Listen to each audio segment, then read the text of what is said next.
Hello, this is Dr. Dennis Bielfeldt of the Christ School of Theology. You're watching a series of lectures on Duns Scotus, the great thinker who lived from 1266 to 1308. We were talking last time about the formal distinction that holds between a common nature, like, let's say, humanitas, and that which individuates this common nature into a particular being, Socrates. So whatever individuates humanitas, such that that humanitas is Socrates, is formally distinct from the humanitas that Socrates has, formally distinct, but they are not metaphysically separable. There is not a real distinction between them. Now, Scotus uses different language to talk about this individuator, what is individuating common nature to Socrates. He talks about it as an individual form, individual entity. Haikete, he's got a word, haiketas, which we have as haikete. We use that term a lot, haikete. And this was used by Charles Peirce. He was very much enthused about this move, haikete. Common natures have extramental existence, but they are contracted by haikete to be a common nature in Socrates or a common nature in Plato. Humanity exists in both Plato and Socrates, but it is individuated by Socrates' haiketas over and against Plato's haiketas. So we have humanity, humanitas, which is common and repeatable, but the humanitas of Socrates is not repeatable. And the same for the humanitas of Plato. The haikete of Plato and the haikete of Socrates individuates Socrates from Plato. Well, this is very interesting. If you think about this, it certainly is a wonderful way that this is built into the structure of things for God to relate to individuals, because of course individuals, there's something in the metaphysical structure of an individual that makes that being individual over and against any matter or any accidents the thing has. It's really quite exciting. And it really does allow metaphysically for a denial of hylomorphism, the idea that everything that is some kind of compositive form of matter. And while it doesn't entail the survival of the soul, it certainly is consistent with and certainly lays the foundation for the existence of the soul apart from the body. We'll talk about that a little bit later as well. Okay. Now, we go to the natural theology of Scotus, and a few lectures ago you heard me talk about the so-called 5 ways of Aquinas. You know, the argument to the unmoved mover, the uncaused causer, the argument from contingency to a necessary first being, the argument from perfection and the so-called argument from design or harmony, the teleological argument. These are arguments that students starting to study philosophy at least hear about in many intro classes.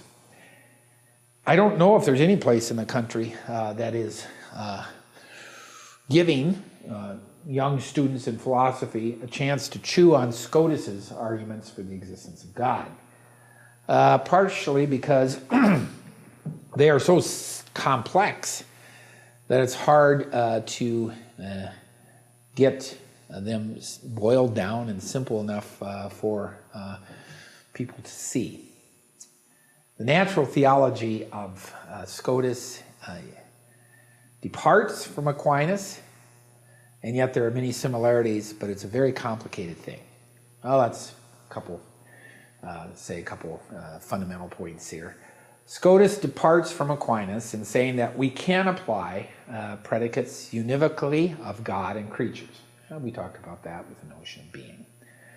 He argues against Aquinas that if all of our concepts were to come from creatures, let's say, for instance, good, then our predilection of God is over and against Aquinas, not like predicating creatures, but is the same as predicating creatures. Okay, well, we better get some explanation because you might not have looked at all these other lectures.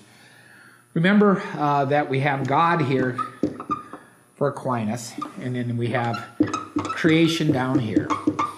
And the idea is we want to say that God is good. Well, what does it mean to say God is good? Well, we know that Harry's good. There's Harry.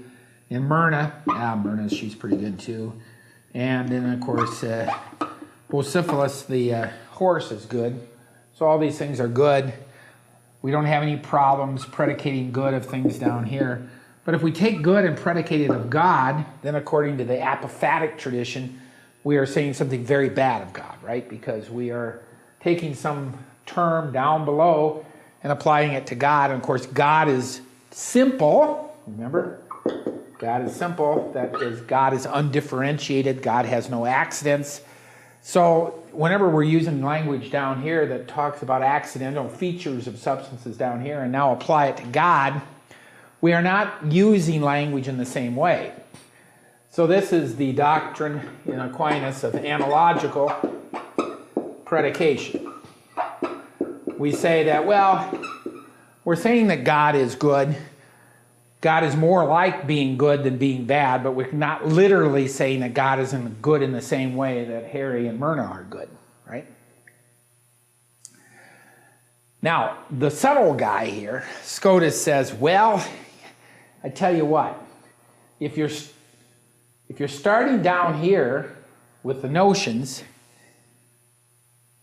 and you're applying them up here, there's really not a clear way to adjudicate. There's no algorithm here that allows us to decide what are actually the proper and improper applications of these terms.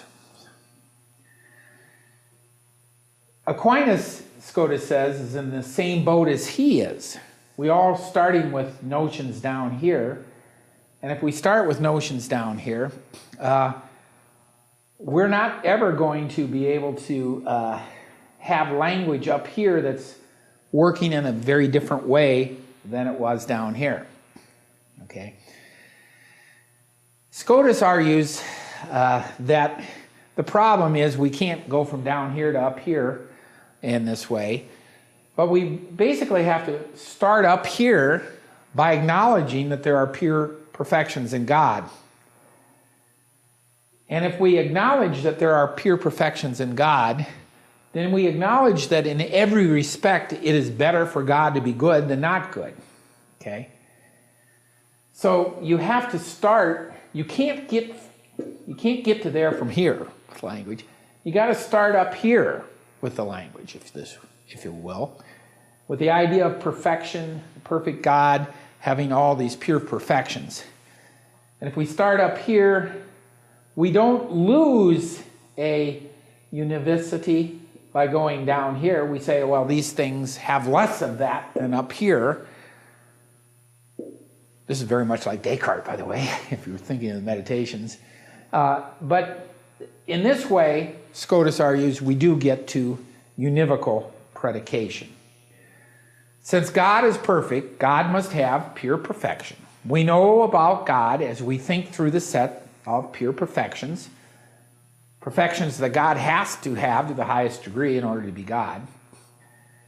Scotus calls God an infinite being, and God has unlimitedness as an intrinsic way of existing.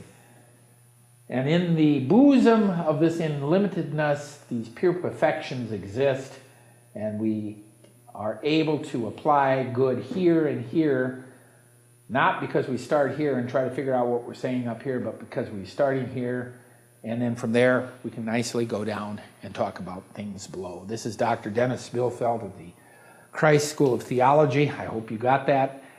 We're going to come back now and do a couple proofs for the existence of God in SCOTUS. Thank you.